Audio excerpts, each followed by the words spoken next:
નમસ્કાર, વીએસ ન્યૂઝમાં આપનું સ્વાગત છે। સમાચારમાં વાત કરીએ તો અમરેલીના લેટરકાંડની તપાસનો ધમધમાટ શરૂ થશે। સીએમસીના વડા નીલપતરાય પહોંચ્યા અમરેલી। અમરેલીની સર્કિટ હાઉસ ખાતે પહોંચ્યા નીલપતરાય।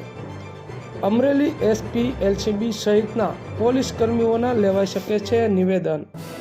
પાયલ ગોટી પણ પહોંચ્યા છે અમરેલી સર્કિટ હાઉસ ખાતે। નીલપતરાયની એન્ટ્રી થતાં ફફડાટ।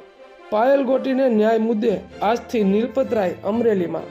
તો આવા અવનવા સમાચારો જોવા માટે જોતા રહો વીએસ ન્યૂઝ।